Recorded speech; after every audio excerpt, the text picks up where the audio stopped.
हम एक लोकतांत्रिक देश में रहते हैं, इसमें कोई शक नहीं। लोकतंत्र की परिभाषाओं में हम खरे उतरते हैं, इसमें भी कोई शक नहीं। लोकतंत्र में अपनी बात रखने का पूरा पूरा हक है, इसकी भी मैं पूरी की पूरी आपके साथ सहमति व्यक्त करता हूँ। लेकिन लोकतंत्र में ये तो नहीं है कि मैं अपनी बात मनवाने के लिए ट्रेनों में आग लगा दूँ, अपनी बातों को मनवाने के लिए सार्वजनिक संपत्तियों को नष्ट कर दूँ। बहस तो घरों में भी होती है कि अपनी संपत्तियों को हम आग लगा देते हैं। जब मैं ये कहता हूँ कि ये देश मेरा है, इस देश की फिर संपत्ति भी मेरी है। जब मैं ये कहता हूँ कि ये देश मेरा है, ये मेरे दिए गए टैक्स से चलता है, तो क्या मैं अपनी कमाई हुई पैसे से अपने ही पैसों में आग लगा दूँ? आज की वीडियो में हम इसी बात पे बात करेंगे कि सार्वजनिक संपत्ति को हम क्यों नुकसान ना पहुँचाएँ। वो सिर्फ सरकार की नहीं, हमारी भी जिम्मेदारी है। और साथ ही साथ फिर भी अगर हम ऐसी ओछी हरकत करते हैं तो हमें क्या क्या सजाएं मिल सकती हैं। तो मैं विजय तिवारी, आज की इस वीडियो में हम इसी चीज़ पर चर्चा करेंगे। सबसे पहले वीडियो में हम ये जानेंगे कि सार्वजनिक संपत्ति की परिभाषा क्या है, इसे संवैधानिक प्रावधानों में किन शब्दों से बांधा गया है। तो चलिए जानते हैं। कानूनी भाषा में ऐसा कोई भी भवन, ऐसी कोई भी संपत्ति सार्वजनिक संपत्ति होगी जिसका इस्तेमाल पानी, बिजली या ऊर्जा के उत्पादन अथवा वितरण, इसके साथ ही साथ कोई भी oil installation, sewage work, mines factory या परिवहन के सार्वजनिक साधन, टेलीकॉम से जुड़ी हुई सभी संपत्तियां सार्वजनिक मानी जाएंगी।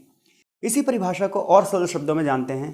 प्रत्येक वह संपत्ति जिसका प्रयोग निजी रूप में ना हो रहा हो, वो सभी संपत्तियां सार्वजनिक संपत्तियों के दायरे में आती हैं। जैसे कि एग्जाम्पल से समझते हैं, उदाहरण से समझते हैं। सपोज डैट हम रोड पर चल रहे हैं, वो रोड किसका है? सार्वजनिक संपत्ति, यानी कि उस सबके प्रयोग के लिए, उसमें जाति, धर्म, भाषा, किसी आधार पर भेदभाव आप कर ही नहीं सकते। रेलवे में हम सफ़र कर रहे हैं, संपत्ति किसकी? रेलवे की नहीं, सार्वजनिक संपत्ति। हम हवाई जहाज से जा रहे हैं, संपत्ति किसकी? एयर इंडिया की नहीं, सार्वजनिक संपत्ति। लाल किले में मैं घूमने जा रहा हूँ, संपत्ति किसकी? सार्वजनिक संपत्ति। सुरक्षा की जिम्मेदारी किसकी? सरकार की, आपकी, हमारी, समाज की। अब हम ये जानेंगे कि यदि कोई व्यक्ति सार्वजनिक संपत्ति को नुकसान पहुंचाने का दोषी पाया गया है तो उसके लिए क्या क्या सजाओं का प्रावधान किया गया है।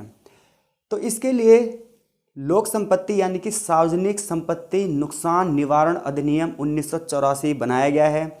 इस अधिनियम में अनेक धाराओं में अनेक सजाओं का प्रावधान है।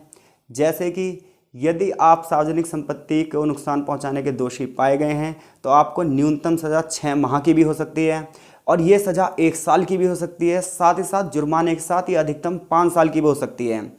अन्य मामलों में जैसे कि किसी ऐतिहासिक इमारत को, किसी बस में या किसी ट्रेन में आपने आगजनी की घटना घटी या फिर आपने किसी विस्फोटक पदार्थ से उस संपत्ति को नुकसान पहुंचाया तो आपकी ये सज़ा कठोर कारावास में परिवर्तित हो सकती है। साथ ही साथ आपको 10 साल की कैद और भारी जुर्माना भी लगाया जा सकता है।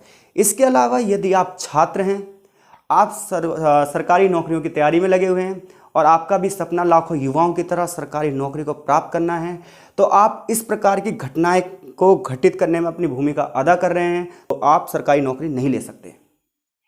सरल शब्दों में, प्रत्येक वह व्यक्ति जो प्रतियोगी परीक्षाओं की तैयारी कर रहा है और समाज में अपनी भूमिका सार्वजनिक करना चाहता है, अगर वो ऐसे मामलों का दोषी है तो समाज में उसका बहिष्कार निश्चित है। आगे मैं आपसे बस इतना कहना चाहूँगा, जैसा कि कई राज्यों में बहुत सी घटनाएं घट रही हैं, चाहे वो उत्तर प्रदेश की हो और चाहे अभी बिहार में जो रेलवे में आगजनी की घटना घटी। क्या ऐसी घटनाएं समाज के लिए वास्तव में सामाजिकता के लिए हैं, या फिर ये समाज को उतना ही नुकसान पहुंचा रही है जितना उस घटना में शामिल लोगों की मानसिकता को नुकसान पहुंच चुका है? कमेंट बॉक्स में अपनी प्रतिक्रिया देकर मुझे ये आप बताइए कि क्या वास्तव में ऐसी घटनाएं लोकतंत्र को शर्मसार कर रही हैं या ये कितनी समाज में जायज़ हैं? क्या आप इन घटनाओं से सहमत हैं? वीडियो को लाइक करके, शेयर करके और हमारे चैनल को सब्सक्राइब करके अपनी प्रतिक्रिया व्यक्त करें।